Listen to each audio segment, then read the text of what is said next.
Još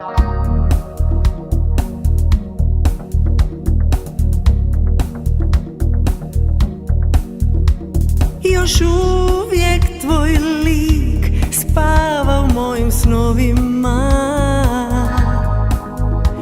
Tvoj dah me budi ponovno u mislima.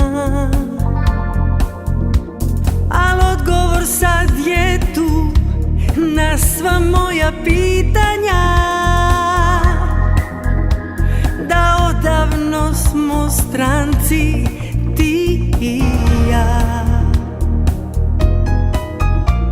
I lutam kroz noć, tražim tebe bilo kud. Mi sve smo mogli skupa, ali uzalud. Druga lagano je sad ušetala u život tvoj, ali pak znaj da uvijek bit ćeš moj.